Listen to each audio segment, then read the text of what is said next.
केंद्रीय गृहमंत्री अमित शहा थोड्याच वेळात पत्रकार परिषद घेणार आहेत। शहांच्या आंबेडकरांवरील वक्तव्यांना विरोधकांनी जोरदार टीका केलेली आहे, तर देशाचं महाराष्ट्रातील राजकीय वातावरण या प्रकरणानंतर ढवळून निघालेलं आहे। या सर्व प्रकरणावर अमित शहा काय भूमिका मांडणार याकडे आता लक्ष लागून राहिलेलं आहे। अगदी थोड्याच वेळामध्ये पत्रकार परिषद घेऊन ते नेमकं काय बोलतात, काय स्पष्टीकरण देतात ते बघावं लागेल, कारण त्यांनी जे वक्तव्य केलेलं होतं राज्यसभेमध्ये त्याची एक क्लिप काँग्रेसने शेअर केली होती आणि त्यामध्ये ते म्हणतायत की फॅशन झालेली आहे आंबेडकरांचं नाव घेणं। जेवढ्या वेळा तुम्ही आंबेडकरांचं नाव घेता तेवढ्या वेळा देवाचं नाव घेतलं असतं तर 7 जन्म तुम्हाला स्वर्ग मिळाला असता, अशा पद्धतीचं एक वक्तव्य त्यांनी केलेलं होतं आणि त्या वक्तव्याची क्लिप काँग्रेसने शेअर केली। त्याचबरोबर त्यांच्या या वक्तव्याचा निषेध केला आज संसदेच्या बाहेर आणि याशिवाय माफी मागायला पाहिजे अशी ही मागणी इंडिया आघाडीकडून करण्यात आली आहे। या सगळ्या पार्श्वभूमीवर तिकडे अमित शहांनी पंतप्रधान मोदींची भेट घेतलेली होती, एक उच्चस्तरीय बैठक सुद्धा बोलावलेली होती आणि त्यानंतर आता केंद्रीय गृहमंत्री अमित शहा पत्रकार परिषदेमध्ये नेमकं काय स्पष्टीकरण देतात ते बघावं लागेल।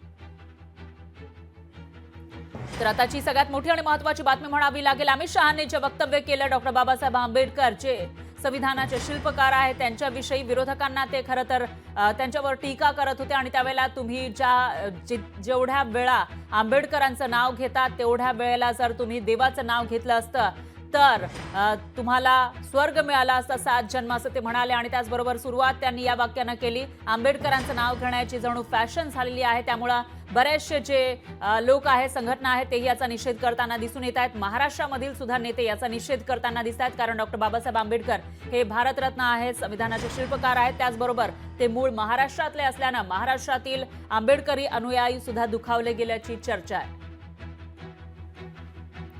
आणि याविषयी अधिक माहितीसाठी आपले प्रतिनिधी चेतन नावरे हे थेट आपल्यासोबत जोडले गेले आहेत। चेतन, काय सांगाल, अमित शहांनी आंबेडकरांविषयी जे वक्तव्य केलेलं होतं त्याच्यानंतर तीव्र प्रतिक्रिया उमटू लागलेल्या आहेत, त्याचबरोबर अमित शहांनी सुद्धा अनेकांच्या भेटीगाठी घेतल्याचं दिसते आणि त्यानंतर होणारी ही पत्रकार परिषद याच्यामध्ये अमित शहा नेमकं काय सांगू शकतील?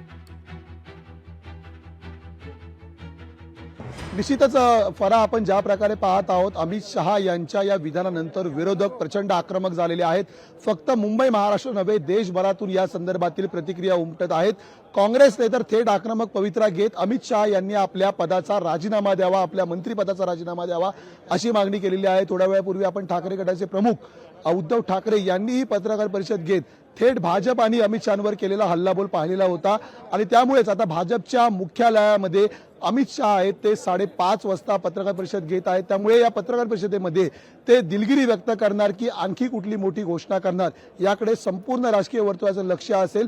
विशेषतः याआधी लोकसभा निवडणुकीमध्ये आपण पाहिलं होतं संविधानाच्या मुद्द्यावरती कुठेतरी भाजपला देशभरामध्ये मोठा फटका सहन करावा लागला होता। विशेषतः महाराष्ट्र आणि उत्तर प्रदेशमध्ये भाजपच्या लोकसभामधील खासदारांची पिछेहाट झालेली होती। त्यामुळे आगामी विधानसभा आणि स्थानिक स्वराज्य संस्थांच्या निवडणुकीमध्ये पुन्हा एकदा कुठेतरी हा मोठा समाज आहे, आंबेडकर अनुयायी आहेत, ते नाराज होऊ नयेत म्हणून अमित शहा आता दिलगिरी व्यक्त करतायत की या संदर्भात कुठलं नवीन स्पष्टीकरण देत आहेत हे पाहणं महत्त्वाचं असेल। निश्चितच चेतन, त्यामुळे या विषयीची अपडेट आपण घेत राहूया। दरम्यान धन्यवाद तुम्ही दिलेल्या या सविस्तर माहितीसाठी।